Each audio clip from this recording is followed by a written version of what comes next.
muito bom dia a todos e a todas.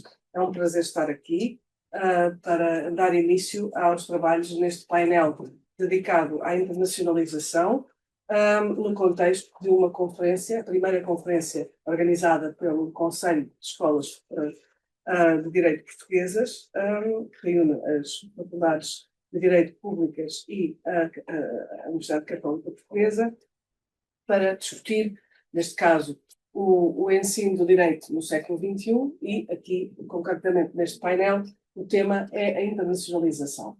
E não preciso de apresentar os membros do painel, peço que cada um se apresente brevemente no início, o nome, não propriamente o currículo, no início da sua intervenção. E o meu nome é Margarida Lima Rego, estou aqui como diretora da Faculdade de Direito da Universidade Nova de Lisboa, Nova School of Law, e começo por perguntar aos membros do painel, que aproveito para cumprimentar, o que é que cada um entende por internacionalização, porque parece-me que essa é a questão essencial para percebermos exatamente sobre o que é que vamos discutir e provavelmente teremos visões não inteiramente coincidentes sobre aquilo que faz sentido discutir num painel dedicado à internacionalização do ensino do direito do século XXI. Começo por dar a palavra aqui à minha direita ao professor João Pinto Monteiro, João António Pinto Monteiro, da Faculdade de Direito da Universidade de Coimbra. Por favor, tem a palavra. Muito obrigado. Obrigado, em primeiro lugar, a professora Margarida Lima Rego, cumprimento todos os meus colegas aqui presentes também, tanto de um lado como do outro. E, enfim, eu sou diretor da Faculdade de Direito da Universidade de Coimbra para a internacionalização, portanto, este é certamente o meu painel. E o que entendo eu por internacionalização? É uma mistura de meia dúzia de coisas, na realidade, e julgo que podemos colocar o acento tónico numa ou noutra em função daquilo que queiramos dar ênfase. Na realidade, se perguntarmos o que é internacionalização a diferentes pessoas numa comunidade universitária, numa comunidade académica, receberemos diferentes respostas. Se perguntarmos a um estudante o que é internacionalização, a resposta imediata será Erasmus. Nem sequer a mobilidade, são uma palavra estranha. É Erasmus, logo por metonímia, mesmo que vão para o Brasil. Se perguntarmos a um colega nosso, pensa em investigação internacional, nas redes de pesquisa, nas redes de investigação, é capaz de dizer a sua própria mobilidade docente. Temos alguns de uma mobilidade menos evidente, mas também relativamente comum, sobretudo para alguns colegas nossos mais aventureiros. Se perguntarmos ao staff técnico, também tem mobilidade, é uma oportunidade para ir aprender como numa universidade estrangeira se fazem as coisas durante uma semana e descansar um pouco também. Se perguntarmos às nossas pessoas encarregadas da qualidade, são os rankings.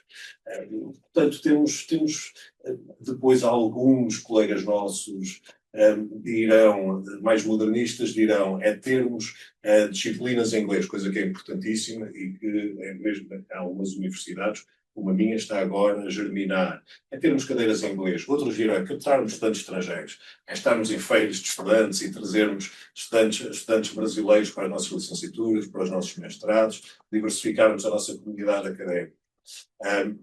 Depende muito. Portanto, e todos nós temos ciência disto, quer dizer, todos nós estamos perfeitamente conscientes disso, ao contrário do estudante, para quem Erasmus é só aquele semestre em que vai para o Rio de Janeiro ou para a Alemanha, para nós é tudo isto. E a internacionalização de cada uma das universidades, de cada uma destas nossas instituições, que é que damos mais importância, sendo que todos os ingredientes, julgo, devem estar presentes, sim, até os cursos em inglês. Muito obrigada. Agora passo a palavra ao professor Vasco Pereira Silva, à minha esquerda. Muito obrigado, Sr. Professor Margarida Lima Rego. É um prazer e honra estar num painel presidido por ti. Cumprimento também todos os colegas da mesa, em especial aqueles que conheço melhor. Enfim, é sempre um prazer rever o professor Miguel Poés Maduro, que foi meu estudante aqui na faculdade há alguns anos.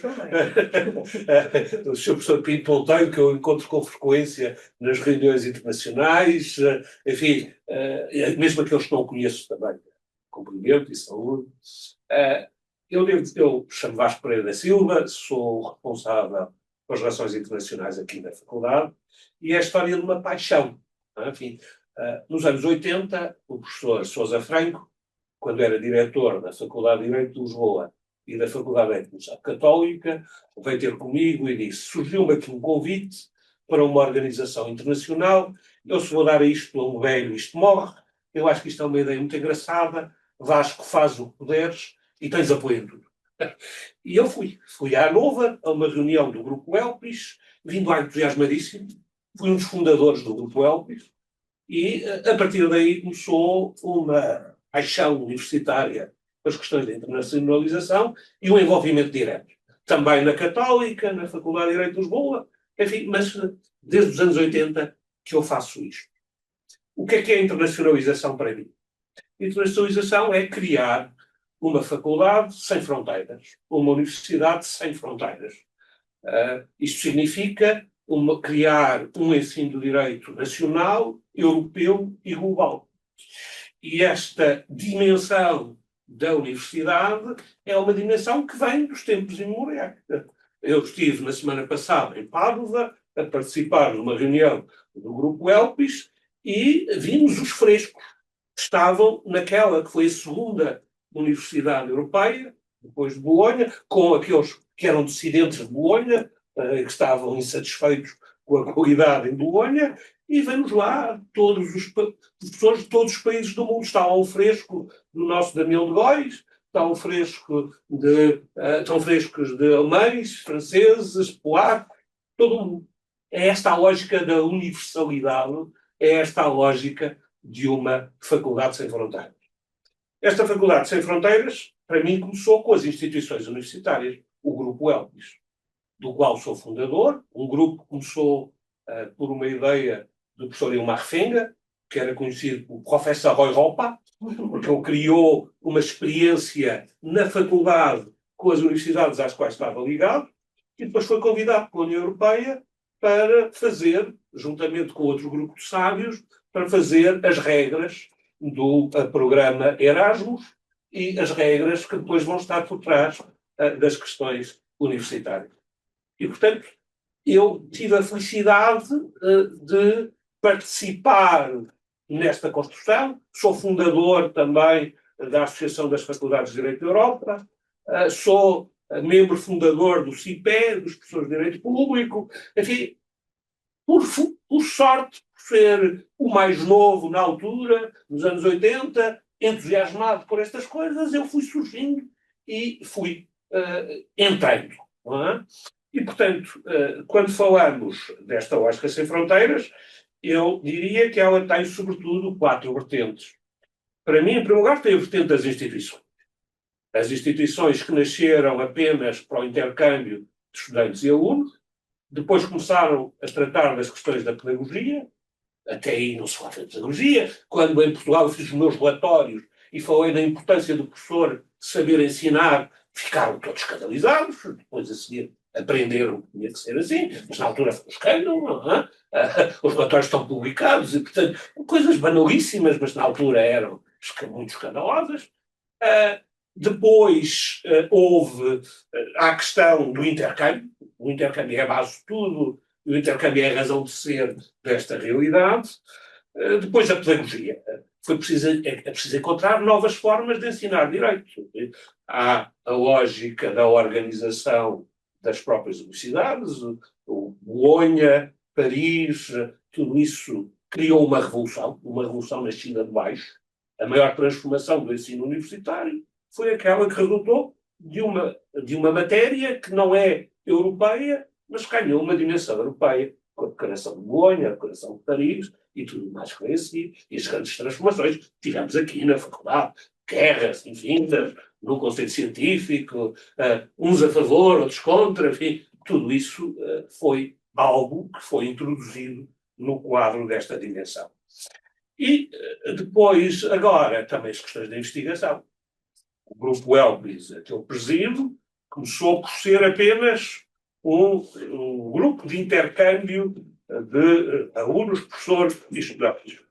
Depois o professor Fenga, que foi o seu primeiro fundador que foi seu primeiro presidente, o professor Fenga, começou a fazer reuniões sobre pedagogia do ensino do direito. Começámos a preocupar e a publicar livros. Há um primeiro estudo que foi publicado na Grécia, nos anos 80, sobre a pedagogia do ensino do direito. Depois, a seguir, criámos o Master ELPIS, que é um mestrado comum, um mestrado conjunto, com Hannover, Rouen, Lisboa, Amicos Romeris, Fribourg, e Paris. E, atualmente, com a minha presidência, eu criei um ELPIS Research. Criámos uma dimensão de investigação, em que fazemos iniciativas de investigação. Por exemplo, na reunião de Pádua há uma conferência científica, cujos dados depois se publicam. Temos um site que tem 20.000 pessoas a consultar, segundo a minha última visão. Temos um contador, 20.000 é algo fantástico, não é? E nesse site, pomos tudo aquilo que vamos fazendo do ponto de vista científico, não é? Temos uma revista, a ELPIS Law Review, que vai no 12º número. Suponho que é a única revista científica no domínio do direito integralmente em vídeo, vídeos de 20 minutos, que têm o mesmo valor de um artigo da revista, porque temos ISN, ISBN, e, portanto, tem o mesmo valor e tem a mesma qualidade. Temos depois, no quadro da investigação, temos imensas conferências. Temos agora uma ligação com as universidades norte-americanas e criámos o Global Law Classroom, que é uma iniciativa que este ano teve 300 alunos, que estão numa sala global, têm uma apresentação das matérias e depois a seguir fazem direito comparado, em grupos de 3 pessoas, 3 a 5, porque há um questionário feito por cada um dos professores, o questionário é distribuído aos alunos, e encontra-se um aluno americano ao lado de um do Burkina Faso, ao lado de um português, ao lado de um francês, e como é que é no teu país? E fazem uma lógica de investigação partilhada no quadro do Erasmus. Enfim, isto tudo tem a ver com a tal dimensão da internacionalização e, enfim, já que falei nos frescos do Emile de Góis, também posso dizer que uma das coisas que nós criámos em termos de inovação aqui na faculdade são os cursos intensivos. Cursos intensivos dados por professores estrangeiros, numa língua estrangeira, com uma duração de 10 horas e que dá aos alunos 3 ECTS. E com esses 3 ECTS, eles podem substituir uma disciplina da licenciatura, uma disciplina do currículo, por 2 cursos intensivos. E, portanto, é, por um lado, fazer o Erasmus sem sair de casa, porque integra no seu currículo aulas com professores estrangeiros, e os cursos intensivos permitem-nos juntar os estudantes estrangeiros com os estudantes portugueses, porque a lógica é 40 alunos, 20 portugueses, 20 estrangeiros. O que é uma grande vantagem, porque as aulas em inglês normalmente são apenas para os alunos ingleses. E, portanto, eles vêm a Portugal conhecer pessoas de outros países, mas não têm uma verdadeira experiência portuguesa, na maior parte dos casos. Nos cursos intensivos, eles conseguem ter essa realidade. E, portanto, lá está, também foi uma transformação. E, à semelhança do Damião de Góis, eu posso dizer que, neste momento, estou aqui na faculdade, a professora Marine Toulier, de Rouen, a dar um curso sobre direito europeu, e o professor Russell Weaver, do Kentucky, que veio de cadeira de rodas, escreveu-me há 2 semanas a dizer: não posso ir, arranja aulas por Zoom, vê lá se consegues e tal. Mas depois eu assumi o compromisso convosco. Eu gosto tanto de vir que vou de cadeira de rodas. E vai, aliás, eu vinha com o andarilho, caiu na viagem, mas depois a Andrea arranjou-lhe uma cadeira de rodas e ele está a dar aulas satisfeitíssimo. E pronto, enfim. E tivemos este ano, como temos habitualmente, um programa de cursos intensivos que teve 30 e tal professores. Metade no primeiro semestre, metade no segundo, e os estudantes escolhem as disciplinas mais dispares do direito público ao direito privado, matérias que têm alguma dimensão comparada, matérias de direito europeu ou direito global, enfim, e é também uma criação, de alguma maneira, nova. Não temos frescos, infelizmente, mas se forem ao corredor ali da faculdade, temos os cartazes com a cara do professor ou dos professores que estão cá esta semana, e vão mudando, e temos sempre um ou dois professores todas as semanas. E, portanto, enfim, isto é internacionalização. Muito obrigada. Vou agora passar a palavra ao professor Pedro Jacob Moraes, do Estado do Minho. Obrigado, Sra. Marreco. Começo por cumprimentar os membros deste painel. Meu nome é Pedro Jacob Moraes, sou vice-presidente para a internacionalização e contacto com a sociedade da Escola de Direito da Universidade do Minho, e julgo que estes dois elementos são elementos essenciais, com a internacionalização, por outro lado, o contacto com a sociedade, como elementos indissociáveis. Bom, tudo aquilo que foi dito até o momento e que tem um caráter extensivo, portanto, a mobilidade de docentes, os docentes que vão, os docentes que vêm, investigadores que vão, que vêm, funcionários, alunos, parece-me que também, nesse sentido, no sentido de uma universidade sem fronteiras, é importante, enfim, acho que é importante concretizar aquilo que a Margaret Ursenar, enfim, pretendia significar com nenhum homem deve morrer sem antes dar uma volta pela prisão, não é? Sou penalista, portanto, peço desculpa. A prisão é o mundo, não é? A prisão é o mundo. De facto, é uma prisão ampla, é uma prisão ampla, mas de facto é um amplexo fatal. Mas neste amplexo fatal deste mundo, não é? Há aqui de facto uma perspectiva, não diria geopolítica, mas há aqui uma perspectiva geoacadémica que todos devemos analisar, que é perceber quais são, e nesse sentido cada faculdade tem as suas idiosincrasias, mas é importante percebermos quais são os nossos principais eixos de atuação. E nesse sentido, para além desta mobilidade in e out, algo clássica, também é importante estreitarmos os laços de cooperação, nomeadamente de investigação, com os nossos parceiros que nos são mais ou menos próximos.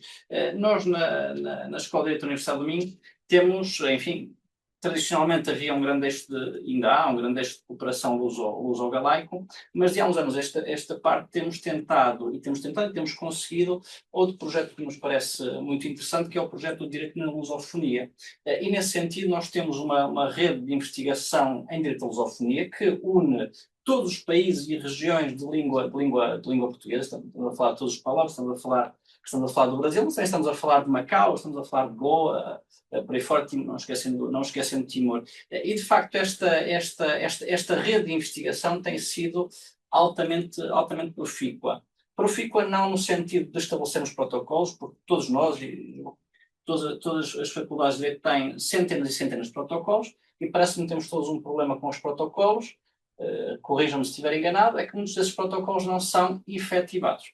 E nesse sentido, para além da quantidade, parece-me que é importante passarmos e refletirmos sobre a qualidade dos protocolos que vimos assinando e sobre a vitalidade dos mesmos. Ora bem, na fase em que nós nos encontramos, de facto temos algum orgulho em referir que o espaço lusófono tem sido um espaço de uma troca muito interessante e muito profícua de conhecimento jurídico, até por vários motivos e por várias razões. Uma delas é a proximidade normativa entre os diversos ordenamentos jurídicos. Outra é que, em fases distintas do nosso status quo jurídico, vamos passando por desafios que, por vezes, são desafios comuns.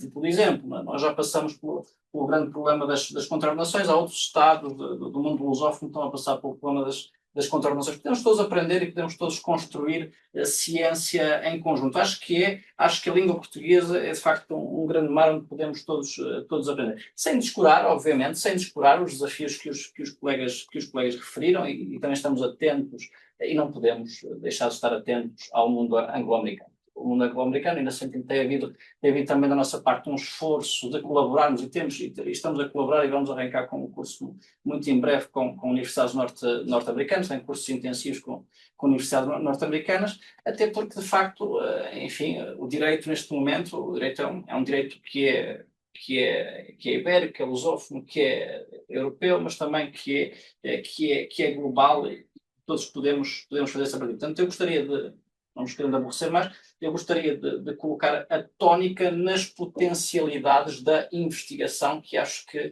mas de uma investigação, obviamente, de uma investigação que acontece, não é? Uma investigação que de facto é realizada, não é? Que tem contato com a realidade, e portanto acho que fico já por aqui o meu contributo.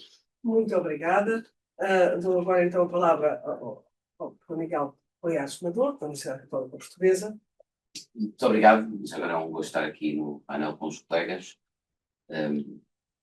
Eu identificaria 3 dimensões na internacionalização, sendo que o ponto de partida é realmente este de uma universidade sem fronteiras.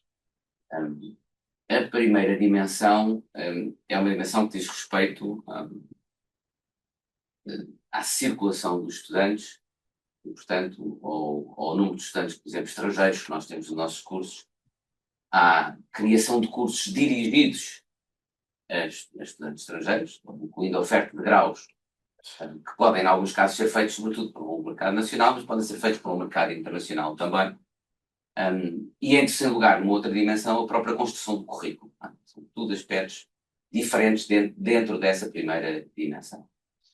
A primeira dimensão dos estudantes é uma dimensão que, devo dizer, por exemplo, no caso da Católica, é mais importante, porque não tendo financiamento público, a necessidade de captar alunos do estrangeiro é importante do ponto de vista do financiamento da própria faculdade. Acho que uma das razões pelas quais a faculdade desenhou cursos, sobretudo de mestrado, LLMs, pós-graduação, dirigidos a estudantes estrangeiros, e poucos quisermos, já vos posso falar dos números, é precisamente essa captação e a vantagem financeira que isso nos traz. Cada aluno que frequenta a nossa pós-graduação, esse valor é público, paga 16 mil euros, que é bastante significativo. Portanto, essa é uma dimensão que tem vindo a crescer muito na Europa e no mundo. A área da prestação de serviços em saúde, incluindo o ensino superior, é uma das áreas que mais tem crescido no comércio internacional. É uma área de exportação de serviços. Por exemplo, dentro da Europa, 10% dos estudantes que neste momento frequentam graus, não estou a falar de intercâmbios, nem de Erasmus, nem de intercâmbios internacionais, 10% dos alunos que frequentam e procuram a obtenção de um grau dentro das universidades europeias são de fora dos estados dessas universidades. Da Europa e de fora da Europa. 10% é já um valor bastante significativo. A segunda dimensão tem a ver precisamente, e está relacionada com esta, na medida em que as faculdades, eu não encontrei números para direitos, especificamente. Estes números que eu mencionei são números globais. Em direito, nós podemos ver esse crescimento, sobretudo pela oferta de LLMs, por exemplo, em língua inglesa, que cresceram de à volta de 100 em 2010 para à volta de 400 em 2025. Diz bem como. E essa é precisamente outra dimensão, à medida em que faculdades cada vez mais oferecem cursos que procuram ter alunos não apenas da nacionalidade dessas universidades, mas que venham de outros países. Essa é uma oferta que tem vindo a multiplicar-se. Ela não tem que ser feita, ela é normalmente feita em inglês, porque o inglês é a língua mais fácil para atrair alunos de outros países, mas não tem que ser feita. Em Portugal, a internacionalização não tem que ser feita em inglês, nem toda em inglês. Pode ser feita em português, por exemplo, para os alunos do mundo lusófono, e essa é uma outra escolha perfeitamente legítima e que até pode ter maior interesse estratégico para alguma faculdade, consoante até a rede de contactos que tem, digamos que a marca que tem nos países de expressão de língua portuguesa. O terceiro ponto, dentro dessa primeira dimensão, é a construção do currículo. À medida em que nós desenhamos disciplinas, já não de um ponto de vista apenas com base nas fontes de direito nacional, mas, por exemplo, nas fontes de direito europeu ou internacional. Nós, a nível dos nossos mestrados, até porque, na medida em que nós fizermos e oferecermos graus que são dirigidos a alunos de fora do nosso país, é mais provável que o desenho do currículo das disciplinas, por exemplo, seja ele também mais internacional. Temos a pedir mais alunos de fora. E essa é uma matéria que também temos vindo a ver que tem crescido muito, em parte porque as próprias fontes de direito estão cada vez mais ou europeias ou internacional, em parte porque a própria prática do direito também tem assistido a essa internacionalização. Sobretudo, digamos, o direito das elites económica internacional, com empresas multinacionais que contratam depois sociedades de advogados, elas próprias bastante internacionais, e que procuram alunos que tenham essa capacidade, digamos, de navegar facilmente entre diferentes ordens jurídicas e entre fontes de direito nacionais, europeias e internacionais. Portanto, essa é uma terceira componente dessa primeira dimensão. A segunda dimensão, e que também já foi referida, é a dimensão da investigação, que também me parece muito importante. E que, mais uma vez, também varia. Também pode haver internacionalização da investigação, não necessariamente em língua inglesa. Consoante, eu direi, as disciplinas, as matérias, ela pode variar, esse grau de internacionalização. As revistas, na minha área, por exemplo, direito europeu, é muito mais fácil e é muito mais natural publicar numa revista internacional do que noutras áreas de definição. Mas mesmo nas outras áreas, isso tem acontecido cada vez mais. No direito público é muito comum e cada vez mais isso acontece.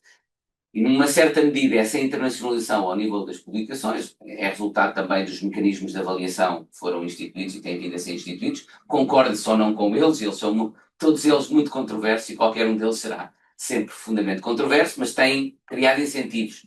Nós, na Católica, por exemplo, a própria universidade, nós recebemos um prémio anual, as pessoas recebem um prémio anual se publicarem em determinado tipo de revistas. E não há muitas revistas de direito que tenham, porque em direito não existe tanta tradição como noutras disciplinas, que estejam colocadas nesses rankings internacionais. Mas, portanto, isso cria um incentivo para publicações internacionais. O outro incentivo decorre do aparecimento destas comunidades científicas cada vez mais europeias e internacionais. O Vasco deu exemplos nesse sentido, já há muitos anos, não é? E na medida em que se cria uma comunidade, digamos que a nossa comunidade académica, a nossa comunidade científica já não é puramente nacional, mas é europeia e internacional, naturalmente as nossas publicações também tendem a refletir isso. A segunda dimensão ao nível da investigação é a colaboração em projetos de investigação internacionais. E isso também tem vindo a crescer muito, reflexo da própria internacionalização das nossas comunidades científicas, mas também reflexo, por exemplo, da criação de incentivos decorrentes desde logo de fundos europeus. Nós, na Católica, já temos 2 ou 3 projetos financiados por fundos europeus, e, portanto, são projetos internacionais em que participamos. Num éramos o líder até, e noutros participamos com outras universidades e recebemos financiamento. Sim. A terceira dimensão da internacionalização, que eu vou referir, é a do corpo docente. Que também eu direi que, por razões históricas, é a mais lenta, mas que também tem vindo a ocorrer e ocorrerá na medida das outras 2 dimensões de internacionalização. Quanto mais, por exemplo, a oferta curricular, os cursos se internacionalizarem, nós quisermos atrair os estudantes internacionais, mais o corpo docente tenderá a refletir isso mesmo.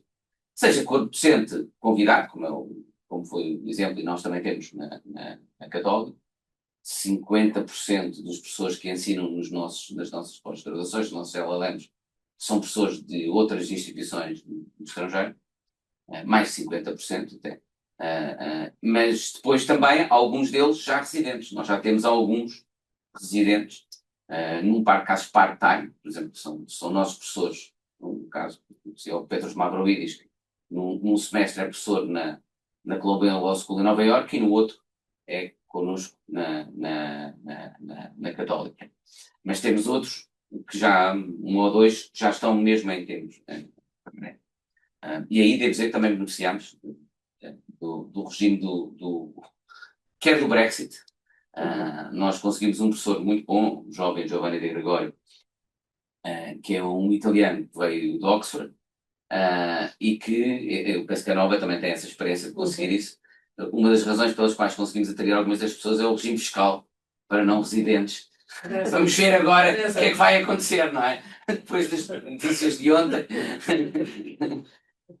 o que é que vai acontecer. Mas foi Mas, portanto, essa é outra componente, é uma componente mais lenta, mas que também irá acontecer.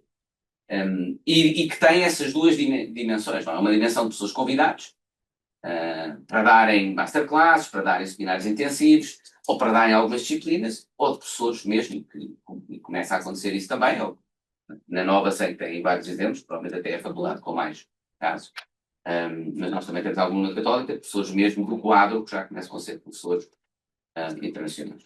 E depois, dentro dessa dimensão, também a formação internacional dos nossos professores, à medida que eles vão fazer, pelo menos, partes da sua formação noutros países, é outra componente da internacionalização do corpo docente.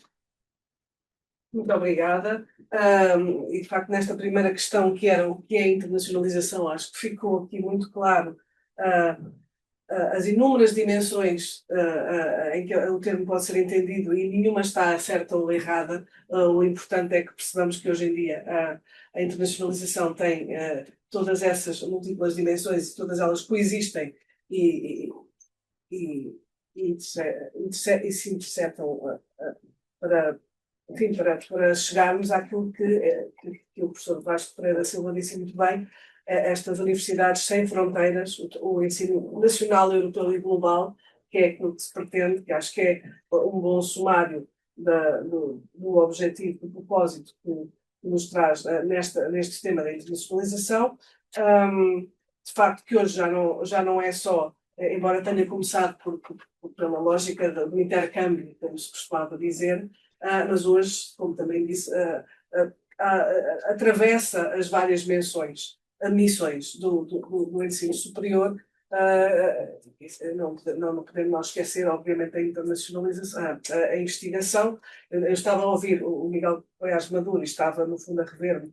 Eu acho que quase tudo o que descreveu também descreve aquilo que se passa hoje na minha faculdade, na Nova School of Law, fora a parte da natureza privada ou pública da instituição, de facto, aquelas três dimensões da primeira vertente de ensino, que é a circulação de estudantes, depois da criação de cursos direcionados e depois a própria formação do currículo. Isso foi um processo pelo qual também passamos e que não pode estar divorciado da internacionalização da investigação e da captação não apenas de um público diferenciado e global de estudantes, mas também, obviamente, do corpo docente.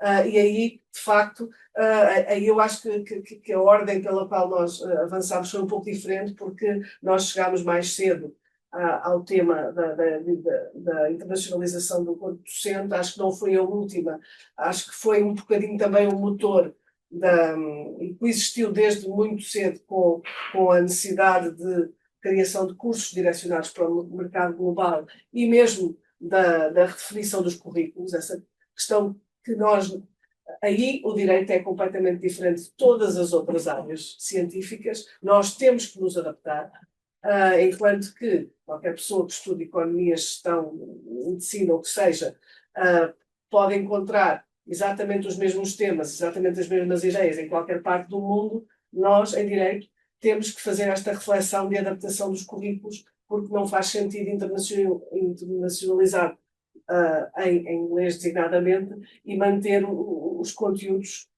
centrados no plano do direito nacional, claro. E, portanto, nós aí, e foi muito interessante ouvir a experiência da Faculdade de Direito da Universidade de Lisboa, que procura dar essa mesma riqueza, mas complementando planos curriculares ainda assentes no direito nacional com esta riqueza segundo cerca de 30 cursos intensivos por ano, que é realmente fenomenal. Eu não estava ciente da riqueza desta perspectiva global que já é oferecida de forma opcional, imagino, também aos estudantes nacionais.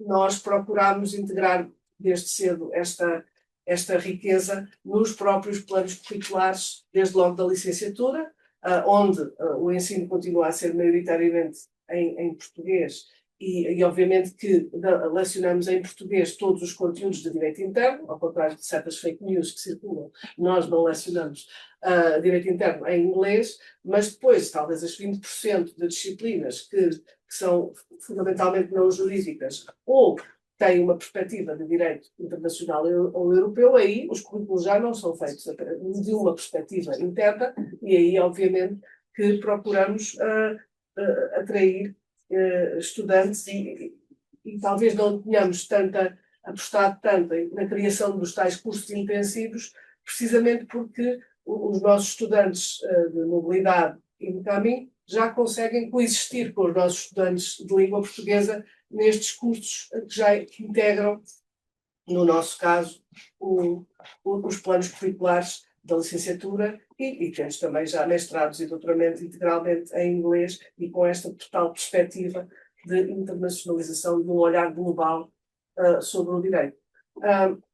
Se calhar agora chega a altura de nos centrarmos nas questões que são quais são os principais desafios. Eu já referi brevemente um deles, que é a circunstância do direito ser aquela ciência que varia de jurisdição para jurisdição. É certamente um desafio que os nossos colegas das outras áreas não têm de atravessar e que acarreta também a questão das publicações, a que já se viu aqui o Miguel Poiás Maduro, e que nos leva àquela esquizofrenia de querermos ser relevantes localmente e publicar localmente e ao mesmo tempo querermos ser relevantes internacionalmente, e portanto temos que nos desdobrar, coisa que os nossos colegas das outras áreas não fazem. Mas se calhar agora passava outra vez por uma ronda para especificamente perguntar quais são os principais desafios ou dificuldades que identificam neste tema da internacionalização. Muito obrigado, professor.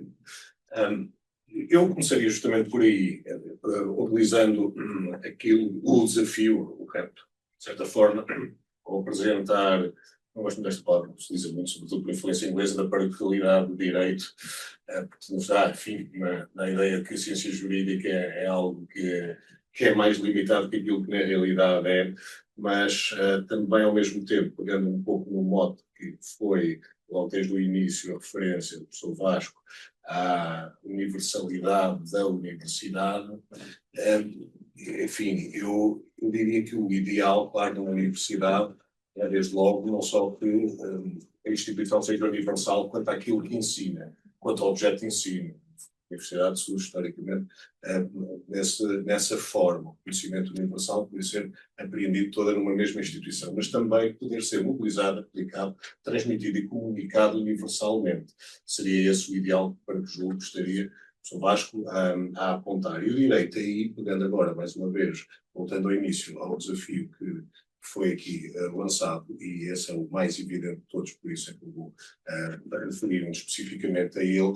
O direito tem essa limitação, e depois mesmo dentro do direito, algumas áreas têm-na de forma mais acentuada do que outras. O professor Miguel Poiás Maduro referiu no que toca ao funcionamento católico e à forma como foram superados alguns obstáculos. Ora, eu, desde logo, fiquei com alguma inveja daquilo que o professor Vasco disse quanto ao que a Universidade de Lisboa faz. Por quanto àquilo que a Nova e a Católica vêm fazendo, e essa diversidade de oferta e diversidade formativa, mesmo em termos de quem leciona, isso já não sabia. Agora, não sabia também que integrava, de certa forma, no plano de estudos, ainda que nesses termos de curso intensivo e certamente optativo, a Universidade de Lisboa esse tipo de diálogos. Elas são, sem dúvida, uma forma de ultrapassar algumas das dificuldades que outras instituições, enfim, falo, por exemplo, da minha, têm no que toca ao ensino de direito internacional, direito europeu, ou mais corretamente, de áreas específicas de direito internacional, de áreas específicas de direito europeu, para um público diverso, lecionado também por pessoas elas próprias de backgrounds diversos e com conteúdo também o próprio nesses termos. Porque, enfim, aquilo que temos na Universidade de Coimbra tem sido, também dada a nossa visibilidade pessoal na relação à Universidade de Lisboa, tem sido mais limitado. O que nós fazemos justamente aquilo que a professora Margarida estava a referir em relação à Nova, de lecionarmos em português, continuamos a lecionar tudo o que é nacional, direito nacional em português, direito internacional já estamos a ensinar em inglês muita coisa. Qual é a limitação aqui? Estamos a lecionar, quando eu digo estamos, digo eu e os meus colegas que lecionam outras coisas também. O que significa que acabamos a lecionar para além do nosso horário. Eu próprio já o fiz, como bom samaritano, a dar direito contratual europeu, o livro Weincoats, portanto, conteúdos genuinamente europeus, por um texto em inglês, não demasiado tratadista, lecionado em inglês durante um semestre a um público que imediatamente se tornou mais diverso. Em vez de num ano eu ter só, em termos de estudantes de fora, estudantes brasileiros e estudantes espanhóis, passaram a ter finlandeses, turcos, alemães, polacos, etc., de um ano para o outro, literalmente. Isto é relativamente fácil de fazer se uma pessoa tiver os recursos para esse efeito. Às vezes a necessidade é meio da invenção, como o professor Miguel Pérez não foi necessário desde o início que a Católica o fizesse, porque era a forma de sobreviver em termos orçamentais. No nosso caso, não sei qual será a experiência do Minho aqui, mas no nosso caso nós temos tido dificuldades. Temos superado, neste momento já conseguimos oferecer um semestre de cadeiras exclusivamente optativas para estudantes de fora que queiram vir. Uma outra forma, evidentemente, paralela à licenciatura, paralela a todas estas dificuldades, é cursos de verão, claro está, como já os vamos organizando, ainda dentro dos limites dos nossos recursos humanos, evidentemente. Mestrados, eles próprios, também mais diversos. Esta diversidade que, por vezes, é muito difícil de oferecer na licenciatura, pode ser-lo em mestrados, seja dentro do mestrado já existente, seja melhor ainda na criação de mestrados estrangeiros, porque, curiosamente, às vezes parece mais fácil irmos lá fora comunicar e ensinar o conhecimento do que propriamente trazemos pessoas lá. Pegando um pouco naquilo que o Sr. Pedro Jacob Moraes estava a referir há pouco em relação à lusofonia, aquele mar que é suficientemente vasto para que todos possamos nele navegar, pegando um pouco aquilo que disse, nós temos já excelentes ligações e vamos criando, temos mestrados com Timor, este ano com São Tomé e Príncipe, vários colegas nossos garantimos praticamente só nós, fora as duplas titulações que temos com algumas universidades brasileiras, isso vamos tendo, isso vamos criando. Agora, o desafio neste aspecto de comunicação do direito, como é que fazemos isto com os recursos que temos. É particularmente difícil e tem de ser feito aos poucos e numa análise quase paretiana de custo-benefício, onde é que, sem sermos perfeccionistas, podemos ter um grande impacto com um baixo custo orçamental e com um baixo custo de recursos humanos, que, confiamos, é aquilo com que, na maior parte desta mesa, temos de lidar todos os anos. Enfim, esta é apenas uma das referências que eu queria fazer. Há muitas outras, mas certamente serão feitas por colegas meus que o farão melhor. Muito obrigada. E, de facto, identificou aqui dois desafios, não é? Além da questão da limitação da área científica, também a questão dos recursos humanos, e se calhar isso faz um pouco a ponte com aquilo que disse inicialmente o Miguel Pagás Maduro, porque se é verdade que a Católica, enquanto universidade que não é pública, teve desde logo a necessidade de ir captar estudantes ao mercado internacional, a verdade é que, se não quisermos sucumbir à escassez de recursos, as públicas também não têm outra forma senão ir também captar esses mesmos estudantes ao mercado internacional, se quiserem, precisamente, proporcionar essa riqueza de conteúdos sem ser tudo às costas dos mesmos. É verdade, e só para rematar aí a propósito disso, enfim, se me permite dar um formato um pouco mais informal, nós tentamos fazer isso, universidade, com, enfim, aquilo que podemos fazer nesse aspecto é trazer estudantes de fora para os nossos programas de licenciatura, os nossos programas de mestrado, uma vez que aí se tornam nossos clientes durante bastante tempo, e o Brasil tem sido um mercado excelente, e calculo que não só para a Universidade de Coimbra, mas também para a Universidade de Lisboa, e para o Minho também, porque evidentemente as propinas são completamente diferentes e têm sido claro. Nos nossos caminhos. Exatamente. Professor Vasco Pereira da Silva, muito bem. Desafios? Desafio. Pois o desafio é continuar a fazer isto nos tempos difíceis em que vivemos, em que há um problema económico e financeiro, e há também o fantasma de populismo que convida a dimensões nacionalistas. Mas tendo em conta aquilo que fazemos, o que há é que encontrar as soluções mais adequadas a cada um dos casos. Nós somos uma universidade pública. Enquanto universidade pública, começámos por apostar nos estudantes Erasmus. Nós temos 250 estudantes Erasmus que vão para o estrangeiro, 250 portugueses que vão para o estrangeiro e cerca de 400 Erasmus durante todo o ano. E, portanto, eles são a razão de ser das nossas transformações. Foi preciso criar disciplinas em inglês e adotámos um sistema de haver uma subturma em quase todas as disciplinas em que há ensino em inglês. Temos um grupo grande de professores e de assistentes e criar uma disciplina em inglês é algo que hoje deixou de ser um problema. Contratar um professor estrangeiro é impossível. Já é tão difícil contratar um professor português, não é possível em Lisboa, não é possível na Faculdade de Direito de Lisboa, com o conceito científico que temos, e com todas essas limitações. E mais O que é que arranjar? Exato, o que é que arranjar? Foi esta fórmula. Esta fórmula dos cursos intensivos, em que temos 30 a 40 professores todos os anos, que vêm do estrangeiro, que lecionam, e lecionam tudo, desde o direito privado ao direito público. Este ano tivemos, desde o direito das construções alemãs, dado por Johann Glockner, que vem cá todos os anos, ao direito internacional, Jacques Ziller, ao direito administrativo, a Diana Aurélia Galeta, o Michel Trompé, no direito constitucional.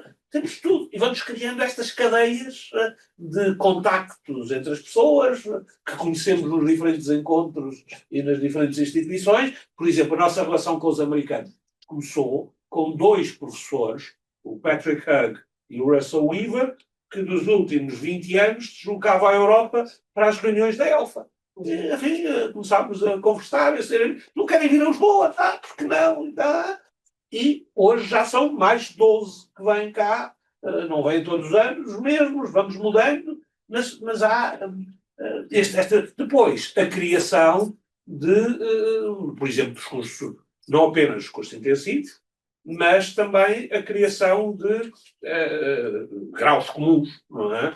Nós temos, para além do mestrado conjunto ELPIS, que é realizado no quadro do ELPIS, temos outros mestrados conjuntos com outras universidades, designadamente norte-americanas. Temos um acordo com New Orleans, temos um acordo com o Louisville, no Kentucky, temos um acordo com a Duncan School of Law, e, portanto, temos mestrados conjuntos. Curiosamente, aí o problema é o problema de arranjar estudantes. Enfim, os Estados Unidos são longe, há um problema monetário, mas o que nós fizemos foi negociar acordos em que eles aceitam as regras do Erasmus. E, portanto, os estudantes não têm que pagar a propina dos Estados Unidos, continuam a pagar em Portugal, e os americanos pagam a propina dos Estados Unidos e vêm para Portugal. Foi difícil conseguir isto. Eu estive até no Senado a discutir com aquela gente toda. As pessoas começaram na universidade. E foi preciso, por exemplo, com New Orleans, o PET de New Orleans, a Loyola New Orleans, estavam muito interessados, mas a diretora não queria.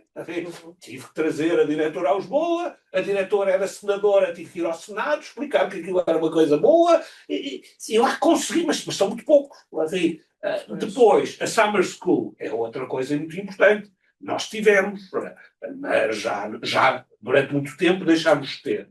Enfim, por razões estranhas, era um acordo com Brown, infelizmente houve 2 problemas, um professor morreu, o outro estava gravemente doente e a coisa morreu. Mas agora vamos iniciar, assinámos recentemente um acordo, há 2 semanas, com a Roger Williams University, do Massachusetts, com o Gregory Bauman, e vamos ter já no próximo ano uma Summer School com a intervenção da BA dos Estados Unidos, sem haver a intervenção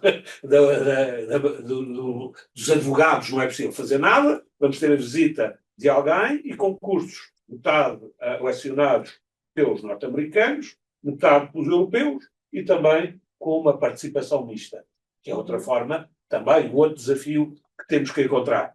E enfim, e os problemas no quadro de uma universidade pública, enfim, tradicionalmente portuguesa, tradicionalmente conservadora, coisa implica inventar formas novas. Enfim, eu lembro-me de discutir no conceito científico com alguns professores, até internacionalistas, que explicavam que ensinar direito português em língua inglesa violava a Constituição. Pronto. E esta discussão que eu tive... Exatamente. E, portanto, esta discussão que eu tive várias vezes mostra como há resistência. Para ultrapassar estas resistências é preciso arranjar programas internacionais e fazê-los funcionar. E depois há os perigos de surgir alguma coisa pelo caminho. Põe tempo a isto, não é? De vez em quando temos uns diretores mais abertos à internacionalização, outros mais fechados, há que saber sobreviver a ambas as situações, há que lembrar os compromissos internacionais. Foi muito bom termos tido durante 10 anos o Erasmus Mundus, porque isso na altura nos dava dinheiro, que é uma coisa que agora desapareceu. Tínhamos dinheiro e foi nessa altura que nos lembrámos dos princípios. Mas depois foi preciso continuar com investimento da universidade e conseguimos. E a razão porque isso sucedeu é que a União Europeia ofereceu-nos uma medalha de mérito. Explicou: os senhores são bons demais, a partir de agora não precisam de dinheiro.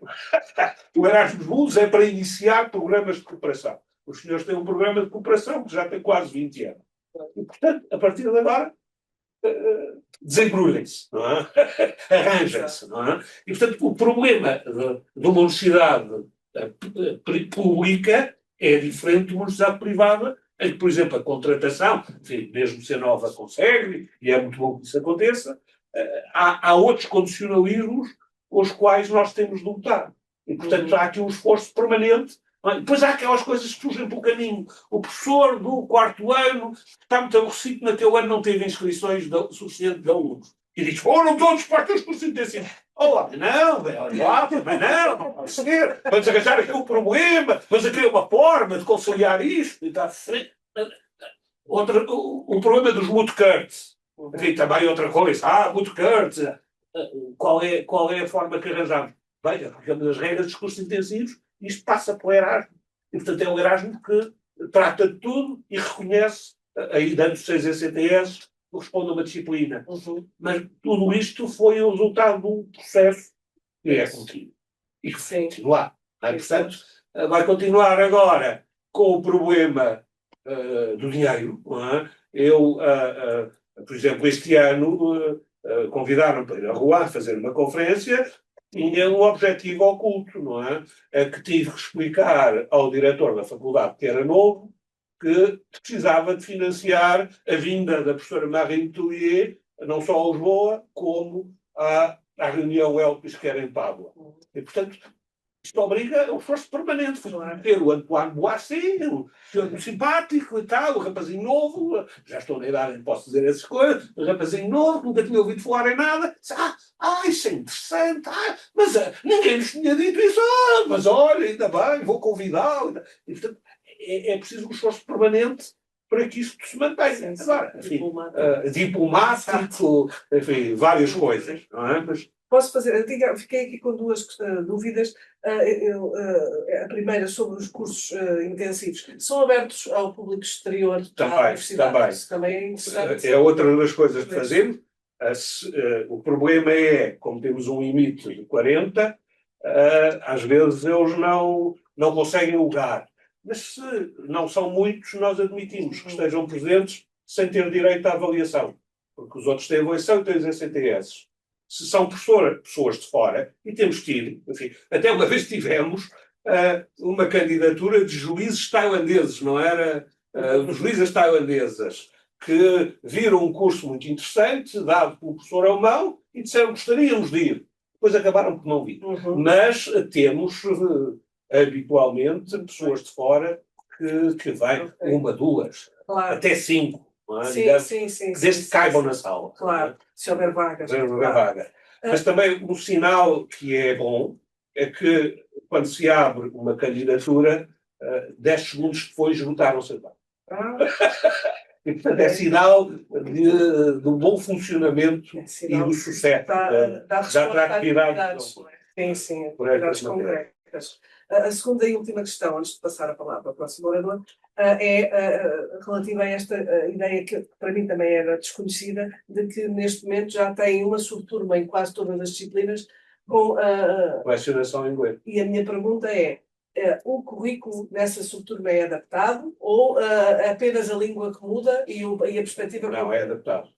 Lá está. Também como é uma estrutura voluntária, depende muito daquilo que cada professor entende fazer. Uhum. Mas estas disciplinas que adotam o programa da regência têm que ter autonomia e têm que ter uma lógica comparada internacional. Exato. E, portanto, isto é uma forma que serviu também para integrar o nosso corpo docente, até porque, infelizmente, temos muitos professores auxiliares, mesmo associados, que não podem dar aulas teóricas e, portanto, este é o subterfúgio. Ficam com uma disciplina em língua inglesa e nessa disciplina têm uma maior autonomia do que se estivessem a dar aulas práticas. Não é? Sim, então foi, sim, lá está um arranjo Sim. que nós arranjámos e que tem funcionado razoavelmente bem, porque começou por ser um número reduzido e neste momento já é mais de metade das disciplinas, enfim.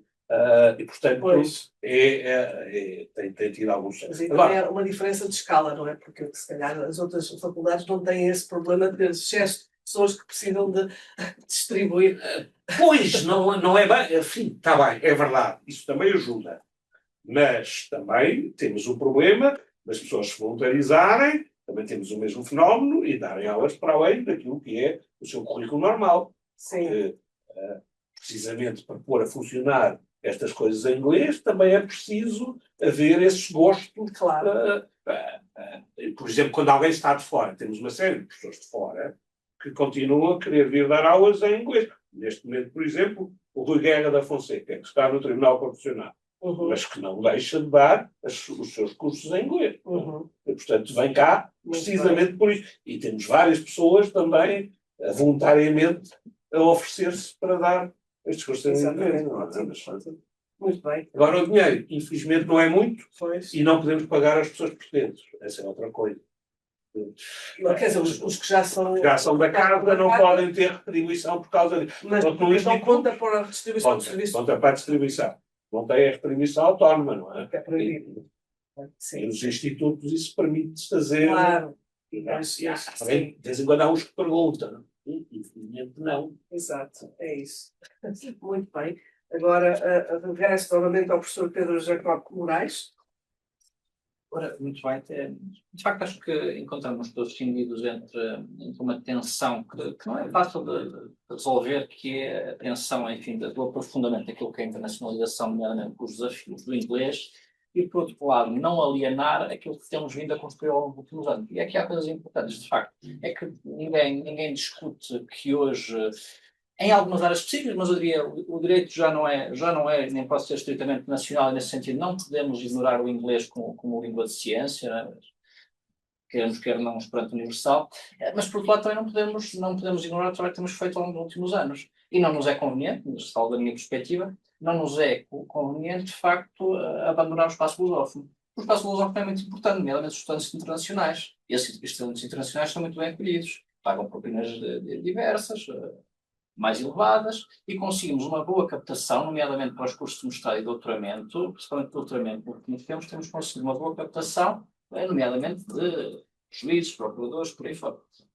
Até porque tem havido uma necessidade de renovação de quadros em determinados países.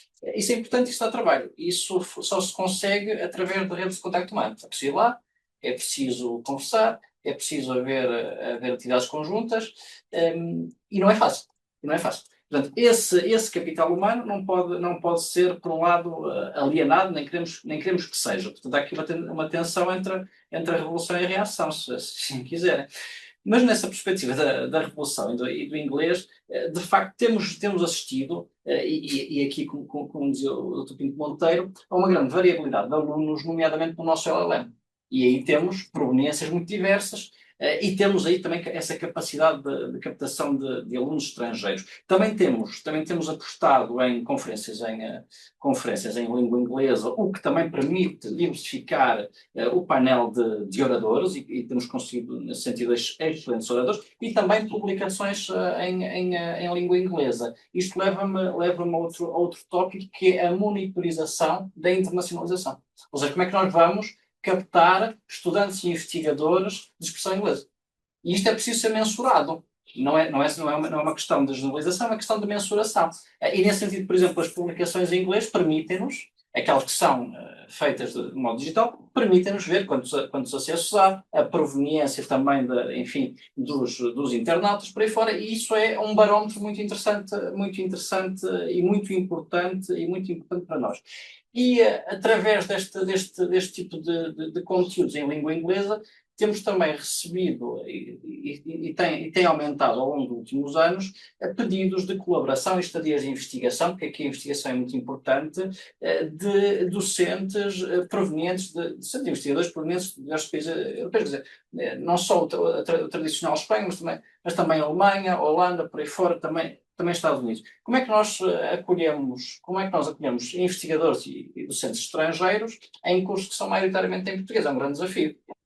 Podemos incluí-los no LLM, mas isso, obviamente, que a área de atuação é mais restrita. Podemos incluí-los, e temos feito isso, os docentes bem, os investigadores bem, nós fazemos uma conferência, fazemos uma atividade, fazemos um workshop para os acolher. Ou então, também, podemos perfeitamente acolhê-los, e temos feito isso, em unidades curriculares, quer no estágio de doutoramento, que não são propriamente lecionadas em inglês, mas há uma aula específica, há um conjunto de aulas específicas, há algum seminário, onde os alunos são integrados, e esse seminário ocorre em inglês. Há muitas possibilidades, não é? Há muitas possibilidades de sermos criativos neste desidrato de nos internacionalizarmos.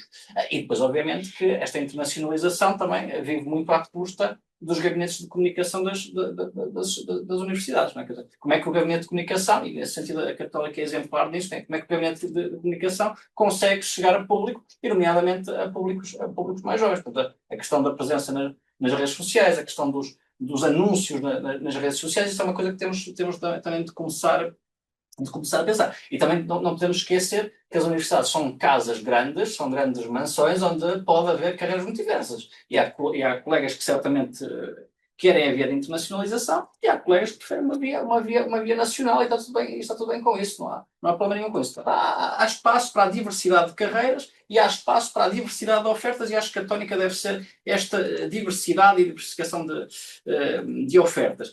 Também a questão da Summer School, estamos agora a arrancar com uma Summer School com a San Diego, é algo muito interessante, é algo que de facto também projeta a imagem das faculdades. E outra coisa também não foi aqui ainda referido, mas queria colocar também, sublinhar isso, quer dizer, já foi referido a importância do financiamento, nomeadamente do financiamento europeu. Mas o que é que aqui me parece faltar a referir, ainda que seja uma questão algo polémica? Esta nova carreira dos investigadores, não é? Dos investigadores de carreira. Está a arrancar, vamos ver o que é que sai daqui, mas de facto os investigadores de carreira são um pivô essencial para conseguirmos financiamento internacional. Parece-me que isso também não deve ser negligenciado. E, portanto, os desafios são muitos, o mundo é um mundo profundamente efervescente. Agora, sem dúvida aprofundar, não esquecendo de onde vimos. Portanto, há este espaço de pesquisa, não é? Muito obrigada. Eu gostava de pegar nessa última parte, porque realmente foi a primeira vez que alguém introduziu aqui o tema da nova carreira de investigação, que disse ser essencial. Nós confrontamos com essa nova carreira, mas temos uma enorme dificuldade em enverdar por esse caminho. Eu não sei como é que são as vossas escolas neste aspecto, mas na minha faculdade, cerca de 2/3, mais de 2/3 do corpo docente está em exclusividade, e se nós lhes perguntássemos se queriam dar menos aulas e concentrar-se mais na investigação, quase todos diriam que é exatamente isso que querem. Nós temos tido alguma hesitação em avançar para a carreira paralela de investigação, porque temos a noção que isso ia gerar muito ressentimento por parte de quem já vê as aulas excessivas, em número excessivo, que tem de dar como um peso. Não sei qual. Isso, posso até responder isso? Não, isso é verdade que há aqui problemas genéticos com essa nova carreira de investigadores e o problema genético é o seguinte, é que nós estamos cindidos entre dois mundos, nós temos duas profissões, somos docentes e somos investigadores. E a investigação ocupa-nos uma fatia significativa do nosso tempo e as aulas também nos ocupam muito tempo. Não é? Pronto, então, e nesse sentido, a carreira dos investigadores pode causar aqui algum frição. Nós, neste momento, no mínimo, temos três investigadores de carreiras, estão a arrancar. Curiosamente, na verdade, um investigador da América Latina, uma investigadora espanhola e uma investigadora portuguesa. Isto para referir que também os concursos que vão abrindo, também é uma questão importante, não é? Porque os concursos que vão abrindo são concursos internacionais, maioritariamente. E nesse sentido não podemos descartar a hipótese enfim, da captação de colegas estrangeiros. Agora, obviamente, na minha faculdade, essa questão, essa fratura entre docentes, carreira e investigadores de carreira não está a acontecer. Mas compreendo que seja um problema, e é um problema sério, mas é um problema que nos deve levar enfim, a uma reflexão mais profunda sobre aquilo que é a carreira de investigador, até porque eles têm podem dar aulas. Né? Os investigadores de carreira podem dar aulas. Enfim, os dois chapéus, as duas vestes, não é? As duas vestes confundem-se, mas são oportunidades. Podem dar aulas, mas não têm de dar aulas, Não podem têm dar poucas aulas. Podem dar poucas aulas, sim. Podem dar poucas aulas. E acho que todos nós estaremos a dar a mesma aula, também seria importante. É isso, muito obrigada. Miguel Poiás Maduro. Os desafios. Quando nós falamos de desafios, evidentemente que os desafios são diferentes consoante a natureza das dimensões internacionais. Falaram da questão do corpo docente, falaram da questão da investigação. Eu vou focar naquele, digamos que é neste momento mais prioritário para mim, enquanto diretor do pilar como sabem, é católica. É uma faculdade com 3 escolas, tem Porto de Lisboa e tem a Globo, que é o pilar internacional e que neste momento só dá pós-graduações e mestrado, embora exista neste momento uma reflexão em curso na faculdade da possibilidade de vir a oferecer uma licenciatura para o mercado internacional. Isso já acontece em alguns países europeus, em particular na Holanda, já há 2 faculdades que fazem isso. Portanto, vou centrar-me mais nessa e na captação, e aí para uma universidade como a Católica, a captação de alunos é fundamental, porque é fundamental para o seu financiamento. De alunos a pagarem propinas, e que são propinas, 16 mil euros, que exigem que nós sejamos bastante concorrenciais no mercado que mesmo com outros países, normalmente as propinas são mais baixas. Quer dizer, se nós compararmos com o Reino Unido e Estados Unidos da América ainda mais, somos concorrenciais do ponto de vista financeiro. Mas ainda não temos, digamos, a mesma marca relativamente às faculdades de Direito desses países que o fazem. E se nós compararmos com faculdades dos outros, digamos que neste momento a procura internacional de LLMs, os países, eu estive a ver estes dados, os países mais procurados por alunos são o Reino Unido, por alunos europeus, são o Reino Unido, Holanda, França, Alemanha, Bélgica e Estados Unidos da América. Praticamente há muitos que vão. Sobretudo na Alemanha, alunos de elite tendem muito a ir fazer um ano de LLM nos Estados Unidos, como parte do seu percurso. Aliás, a Alemanha é também dos países em que mais alunos vão fazer um grau em Direito fora. Esses dados continuam os mesmos agora? Na era Trump? Pois não, era Trump, não sei, se esses dados são... É possível, mas eu acho que por agora são, mas vão diminuir porque as universidades norte-americanas, incluindo as faculdades de Direito, algumas delas estavam mesmo a ponderar a hipótese de fazer campos noutros lugares. Algumas já estavam a fazer isso. Normalmente as de Direito, que também são das faculdades, tal como cá, mais conservadoras dentro dos Estados americanos, ao contrário de mas mais conservadoras no sentido mais prudentes quanto à mudança, são muito resistentes à abertura de campos fora do país, mas aconteceu com a MIU, por exemplo. Mas ele até fez uma experiência e em Direito depois eles recusaram participar dessa experiência. Dizem que os alunos têm de vir e estar no campus ali em New Haven, porque senão não é a mesma. E tem alguma razão de dizer, faz parte da suspeita. Mas enfim. Mas isso para dizer que nos Estados da América uma das soluções que eles estão a pensar agora é abrir campos ou fazer parcerias.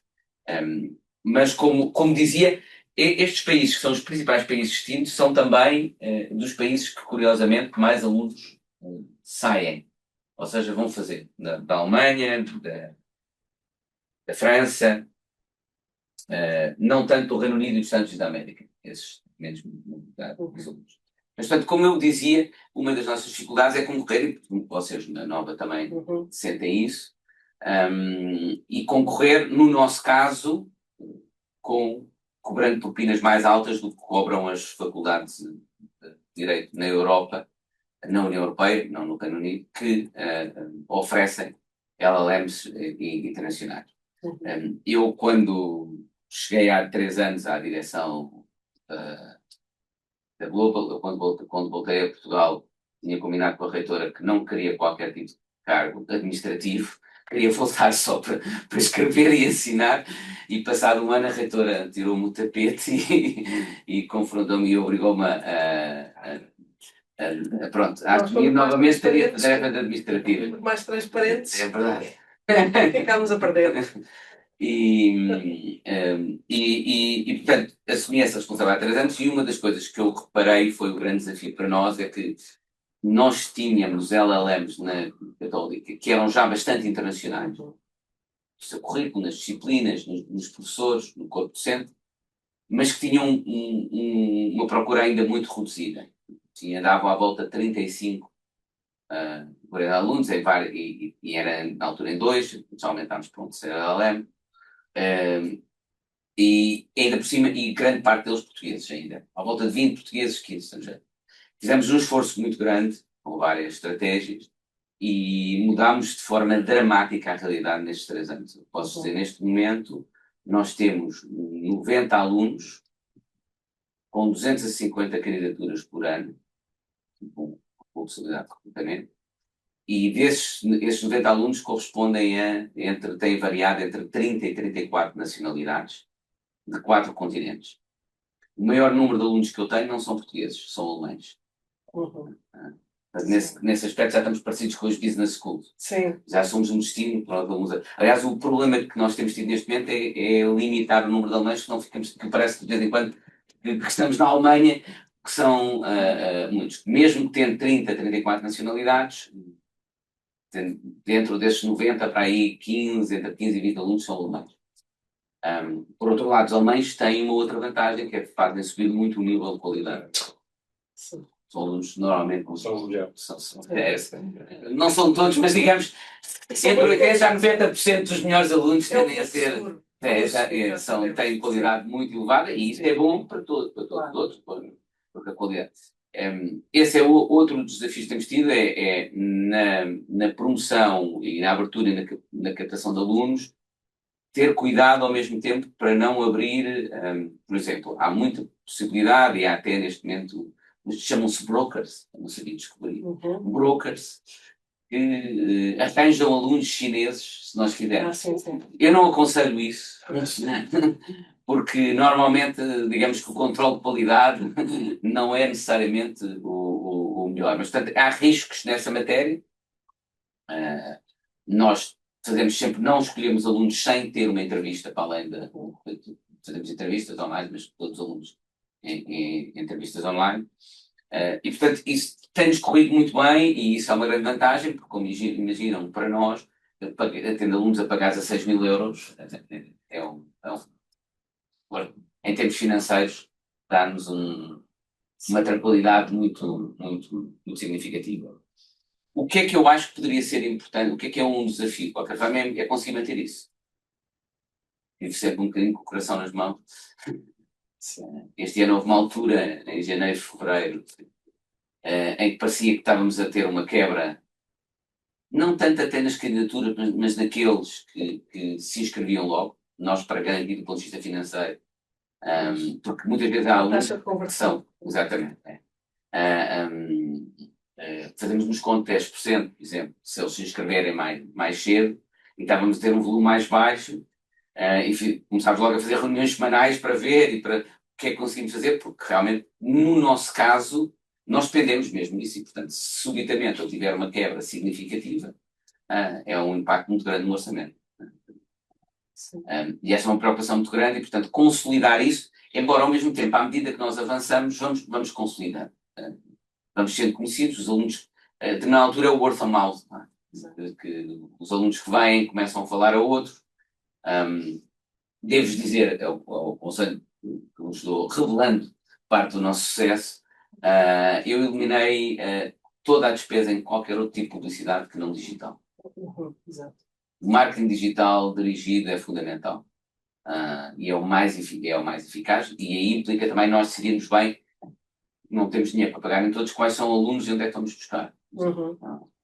E se nós queremos diversificar, por exemplo, a pôr menos dinheiro agora no mercado alemão, mas pode ir ao ponto de nós fazermos campanhas em que nós atingimos só os alunos de Humboldt, por exemplo, ou Friburgo, ou sabemos que aquilo vai só para alunos daquelas faculdades de Direito, e é muito eficaz.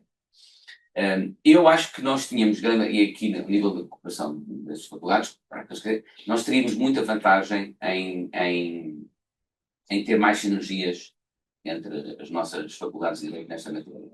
Porque, ao contrário do que se poderia imaginar, nós só temos a ganhar se nós adquirirmos lá fora a imagem de um destino para o ensino de Direito. Aquilo que eu ia dizer a seguir. De um destino. Só temos a ganhar isso. É o caso da Holanda. Os alunos, quando começam a procurar, e aliás, mesmo os alunos portugueses que me vêm perguntar, normalmente, e querem, eu quero ir fazer uma LLM lá fora e tal. Eu alguns ainda digo, podem fazer lá fora, cá dentro, na Católica, mas noutros, realmente, e sendo honesto, digo, vão lá para fora, faz sempre bem uma experiência do ano. E quase sempre os dois destinos, dou algumas instituições, mas para além disso, procurei na Holanda, que a Holanda tem vaga. Portanto, por isso é que eu digo, e isso poderia acontecer com Portugal também. Quanto mais nós tivermos esse tipo de oferta, mais eu acho que os alunos vão olhar, os rankings que já existem, muito mal feitos, devo dizer, os LLMs, muito pouco sérios, mas que existem. Tem muito a ver com essa visibilidade e com a visibilidade de destinos. Portanto, isso é um aspecto que eu acho que é importante. Outra sinergia que poderíamos ter, e eu até com alguns colegas da Nova já fiz isso, mas aí mais numa lógica que vêm professores, eles perguntam tens algum problema que venham a dar? E de forma nenhuma vão dar uma conferência. Também já aconteceu com Lisboa, o Paulo Cano, por exemplo, já aqui veio e veio aqui à Faculdade de Direito fazer mais que uma intervenção. E eu acho que aí também podíamos ter mais sinergias. Eu, por exemplo, neste momento, com um colega francês, que é o Denis Barranger, em Paris, nós combinámos para os americanos, vamos convidá-los em conjuntos para eles virem, porque o problema que os americanos, sobretudo os americanos do nível, digamos, das instituições mais estão habituados a viajar em executiva. E como sabem, é um problema enorme. E aí a Católica, em muitas coisas, funciona como as faculdades de Direito Públicas. Portanto, nessa vez não é muito difícil. Nós somos proibidos, não é? Isso não é uma questão financeira. Eu tenho que telefonar à reitora e fazer um choro muito prolongado e uma justificação que é necessário. Mas é difícil, e então hoje em dia são valores. Normalmente eu devo dizer, seguramente que é o mesmo convosco. O problema não é o pagamento das aulas. A maior parte destes professores nós conhecemos, todos nós temos rede, muitos deles vêm de boa vontade, sem. Lisboa está na moda. Sim, Lisboa é um destino muito, muito interessante. O problema não é esse. O problema é o pagamento das viagens. É sempre isso. Não dentro da Europa. Dentro da Europa é económica e toda a gente sabe isso. Mas as intercontinentais torna-se uma despesa muito, muito, muito, muito significativa. E, portanto, aí era outro ponto que nós poderíamos colaborar, era às vezes pensar em trazer professores que viessem a mais que uma instituição e dividiríamos esse custo. Eu não sei se as regras públicas permitem isso ou não. Pode ser muito complicado também. Não, não tem o Tribunal de Contas à perna. Pequena vantagem. Deixar de ter. Não deixar. Pois é, parece que sim. Se me permite, pegando nesta ideia, havia uma coisa simples, que era criar um site para propaganda dos cursos internacionais todas as verdade. Era algo que poderíamos fazer e que contribuiria para estas sinergias. As outras já são um bocadinho mais complicadas, mas arranja-se. Não. Mas Mas é isso. a ideia de publicitar em conjunto estas iniciativas, acho que era bom. Por exemplo, há pouco disseram não conhecia os cursos intensivos de Lisboa. Claro. Já existem há 10 anos. Pois. Infelizmente não sai daqui. Eu tinha a ideia de que havia um ou outro, mas isto de serem 30 por ano é para mim. Eu também não sabia. Pois. Eu acho que esta é uma excelente ideia e daria. Sim. E provavelmente até conseguiríamos recursos públicos. Eu agora falo enquanto ex-ministro dos fundos. Os reitores, na altura, ficaram muito satisfeitos comigo, porque pela primeira vez houve fundos do Programa da Competitividade para as universidades portuguesas, para ações de internacionalização de marketing dos seus cursos no estrangeiro. Portanto, isto continua a existir. Ou seja, neste momento as universidades têm dinheiro para ir a feiras internacionais, divulgar o que fazem, e para outras ações de promoção. E, portanto, por exemplo, uma iniciativa como esta, um site conjunto de divulgação de todos os cursos e todas as formações que nós fazemos para o mercado internacional dos estudantes estrangeiros, e não necessariamente todo. Disponível ainda? Eu presumo que deve existir, mas isto eu também sei facilmente. Sim. Consigo saber facilmente. Pois, Vera. Já se viu olhar. Exatamente. O meu último E tema. aliás, agora irmos a feiras em conjunto também. Pois, exatamente. Podíamos ir a feiras em conjunto também. Este dinheiro dos fundos europeus estava. É no programa que compete, a grande diferença é isso. É o programa de educação e do Instituto Superior da Ciência, Sim. mas que normalmente não tinha. Mas foi muito difícil convencer as pessoas da economia que o ensino superior também é um serviço que se exporta. E é. De alto valor acrescentado e com enormes externalidades positivas, já agora.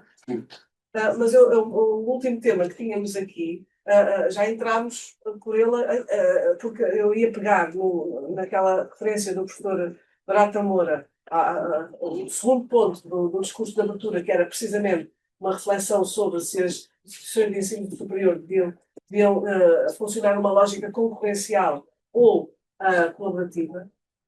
Eu trazia já esse tema precisamente por isso, porque no plano da internacionalização nós somos uma ervilha, Portugal, não é? E qualquer das nossas instituições tem uma dimensão da sua reputação ligada ao país. E, portanto, sempre que há alguma instituição de ensino superior que faz qualquer coisa de positivo, isso reflete-se em todas.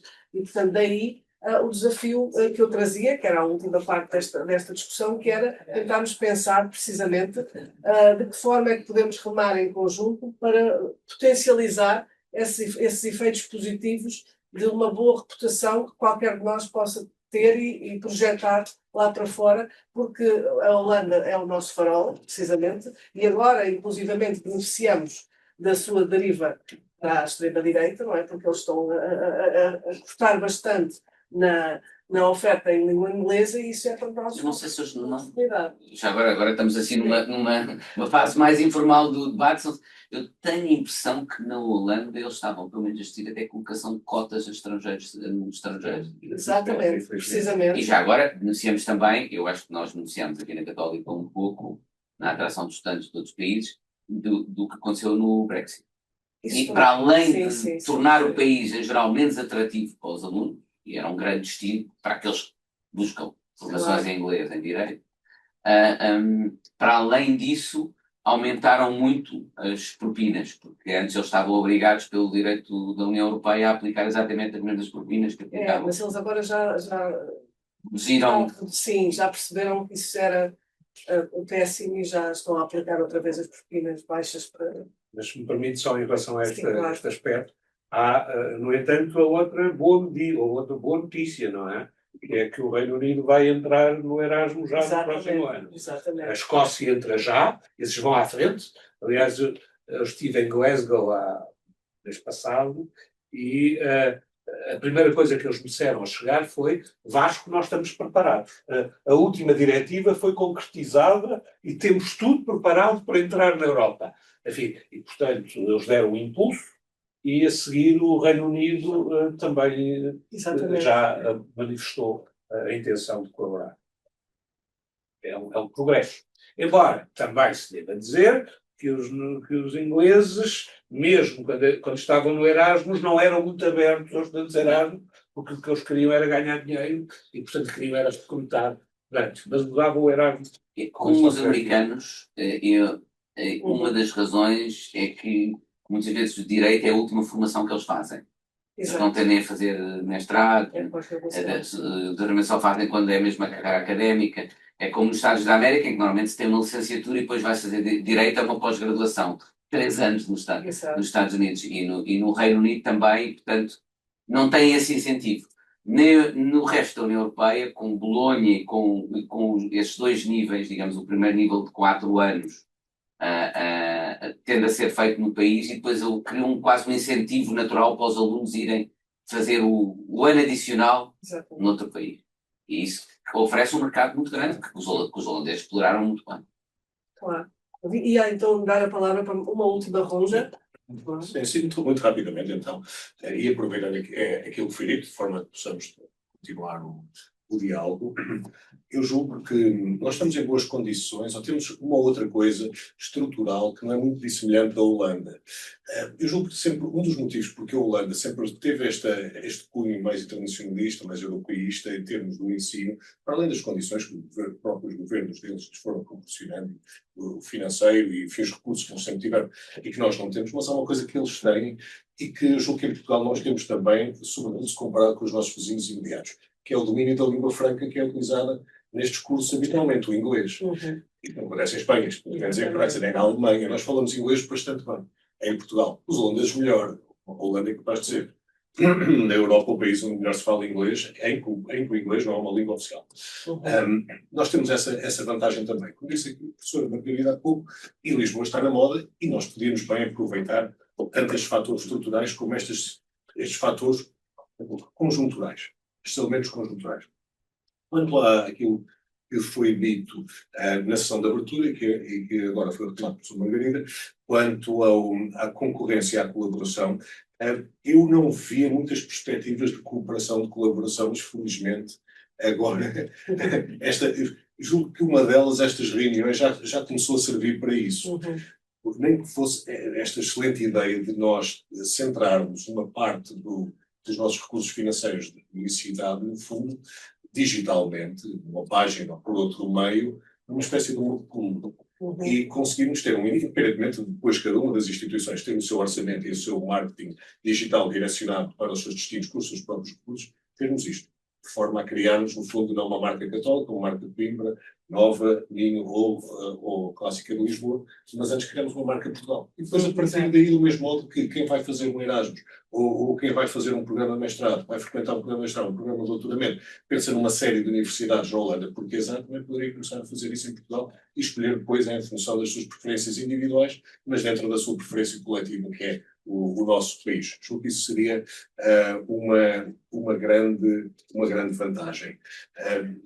Porque fora isso, a verdade é que as nossas abordagens seriam principalmente concorrenciais, com alguma articulação que estará sempre dependente depois do ad hoc e das pessoas que lá estão. Claro. Muito bem. Muito bem. Enfim, julgo que sim. As duas coisas são de resto importantes e necessárias. É preciso haver concorrência e alguma competição, e isso faz bem no quadro universitário, mas também deve haver cooperação. E esta ideia de pormos em comum aquilo que vamos fazendo é importante para atrair pessoas para Portugal.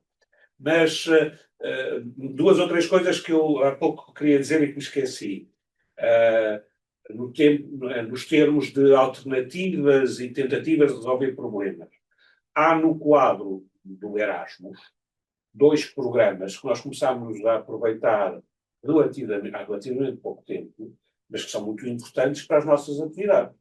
Um é o BIP, que é o programa abreviado de Erasmus. Nós temos um BIP com Granada e com Pádua, que funciona muito bem. E há algum dinheiro que a universidade ganha para essa realização. Outros são os ICMs, no quadro dourado, do Erasmus.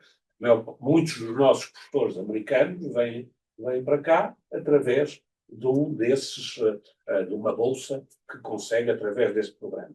E, portanto, a ideia de aproveitar as vindas é possível, se aí a concorrência não for demasiado. Enfim, eu lembro-me que Uma vez, a primeira vez que trouxe cá o Pitaúba, que na altura estava em Munique, consegui que eu fosse à Católica aqui e à Nova.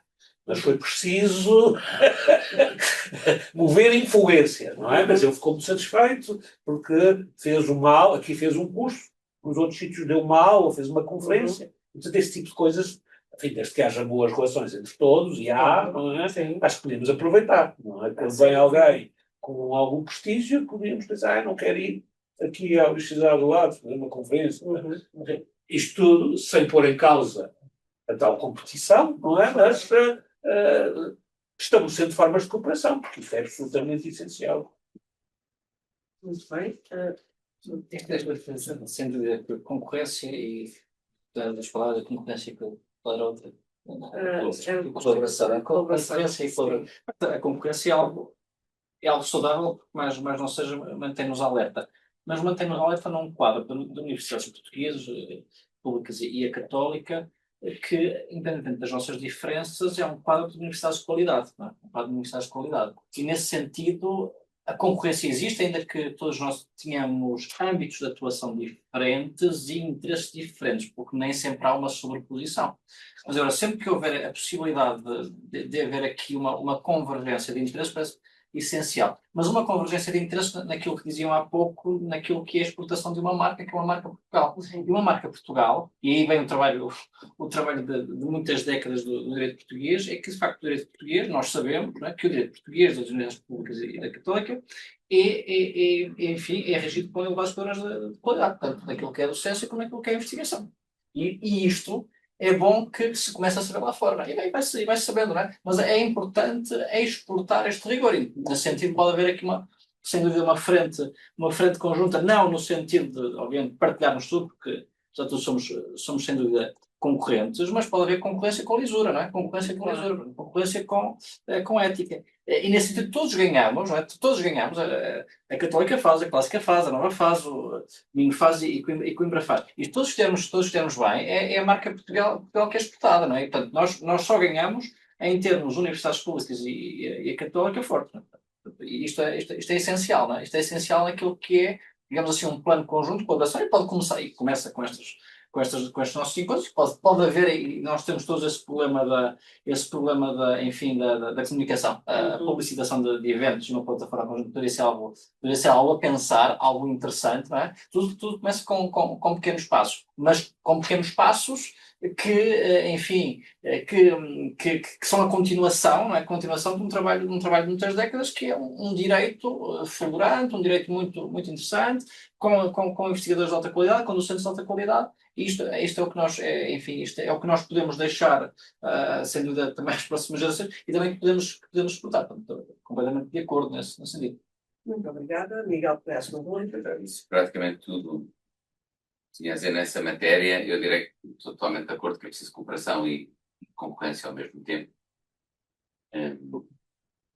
E isso significa, por um lado, cada um de nós continuará a ter a sua oferta, e essa oferta, em alguns pontos pode ser concorrencial, em outros aspectos até pode ser complementar. Podemos ter estratégias diferentes, que fazem todo o sentido, e reflexo até de sermos escolas diferentes, com abordagens diferentes. Ao mesmo tempo, acho importante conseguirmos tentar criar e promover a marca Portugal no ensino de direito a nível internacional. E acho que isso é possível, e todos temos a ganhar pelas razões que falámos. E é possível fazermos isso com iniciativas como esta, de um site em que divulgamos a oferta que temos. E, digamos, pessoas estrangeiras cá bem, tudo isso. Essa oferta, toda a oferta internacional que nós tínhamos de poder estar ali nesse site. É possível fazê-lo também partilhando custos, por exemplo, na ida às feiras internacionais, e tentando obter fundos públicos de financiamento nessa matéria. E também, noutra medida, embora eu acho que tem de ser equilibrada, às vezes, partilhando alguns custos na visita de alguns desses professores e permitindo que eles vão mais do que uma. Às vezes isso será viável, outras vezes não será viável.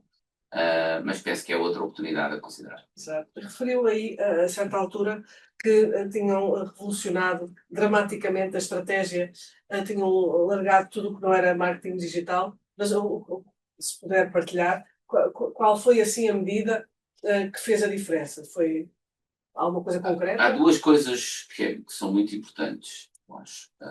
A primeira é saber direcionar. Onde é que nós achamos que estão os mercados potenciais de alunos? E a partir daí, portanto, com a empresa com que se faz o marketing digital, discutir isso muito bem. Depois, há uma outra componente de que, a determinada altura, passamos a ter um círculo virtuoso. Não é? Quanto mais alunos temos, estrangeiros, mais visibilidade esses alunos nos dão lá fora também e mais potencial de atração temos. O segundo aspecto, que é muito importante, é o timing. Quando é que se fazem essas promoções? E o tipo de promoção que nós fazemos ao longo do ano é diferente. Ou seja, não basta nós divulgarmos as inscrições para os nossos LLMs. Nós temos de começar a preparar os alunos que queremos cativar, se eles se inscreverem ou se candidatarem aos nossos LLMs, por exemplo, fazendo com que eles vejam informação sobre visitas de professores estrangeiros. Cursos que temos, lhes vão dando familiaridade com a nossa instituição académica e com um determinado perfil da nossa instituição académica. De forma a que quando eles começam finalmente a pensar em candidatar-se para ir fazer um LLM no estrangeiro, a marca, digamos neste caso Católica Global School, já não lhes ser estranha. E quando lhes aparece a possibilidade de se inscreverem, já é mais natural e eles já valorizam mais essa marca. Tem que ser bom. E referiu a empresa, portanto, trabalham com empresas, com grandes empresas internacionais, com empresas locais, não internalizaram essa competência? Não, nós temos competente interna de comunicação, não é? De marketing, mas esse trabalho é com empresas específicas que fazem isso. Sim. Muito bem. Não sei se mais alguém acha que nos faltou alguma coisa, mas eu acho que estamos aqui a... Eu há pouco também tinha apontado aqui para dizer, depois esqueci-me. E tem a ver com esta lógica de sinergias até internacionais. Eu mandei ao Miguel, não tenho certeza se ele tem recebido, mas mandei um e-book que nós fizemos sobre o Estado de Direito. E esse e-book decorreu de uma conferência em Lisboa, da Sui Juris, que é uma organização da América do Sul, à qual nós pertencemos, e que tem as principais universidades da América do Sul, e já que eu estava em Lisboa, eu convidei os norte-americanos do SILS a estar cá, os europeus da CIPE e do ELPIS. Então fizemos um popurri, não é? E fizemos uma grande conferência que depois foi publicada no e-book. Isto é um exemplo de sinergias. E também, para este tipo de coisas, uma iniciativa deste género, que é uma instituição internacional, pode haver cooperação com outras faculdades, que não apenas a Faculdade de Direito do Estado de Lisboa. Portanto, há esse tipo de coisas que se podem organizar e que não dão enfim, muito trabalho e que permitem congregar esforços num determinado sentido.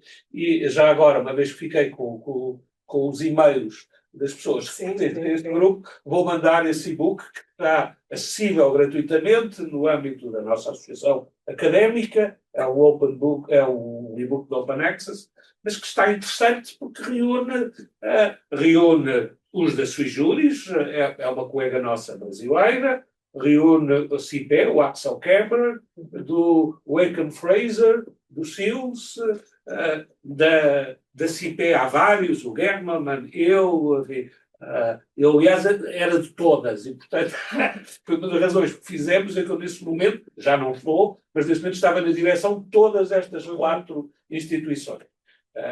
E portanto, foi ali uma tentativa de organizar algo em conjunto que deu bom resultado. Muito bem, muito obrigada. E eu acho que várias das ideias que aqui temos, que eu vou agora deslocar enquanto moderadora, agora neste tempo que tenho até à sessão de encerramento, vou tentar resumir em 10 pontos aquilo que foi referido, e acho que Já agora, esta iniciativa é a primeira conferência, como sabemos, organizada pelo Conselho de Escolas de Direito Portuguesas, e acho que ninguém melhor do que o Conselho de Escolas de Direito Portuguesas para discutir e talvez implementar a ideia do site, porque se tem que haver um site comum para divulgar a oferta, sobretudo internacional, das nossas escolas, faz sentido que isso seja feito, ou pelo menos discutido, nessa sede, até porque um dos temas que vamos discutir é precisamente a criação de um site, porque o Conselho, que foi criado há pouco mais de um ano, ainda não tem a existência digital, e acho que é uma boa oportunidade para pensar num site não apenas para consumo interno, mas também para projeção daquilo que é a nossa marca internacional, que é a marca Portugal, como disseram. E assim encerramos este nosso painel. Muito obrigada à assistência também e aos oradores, claro, antes de mais. Bom dia. Eu não posso dar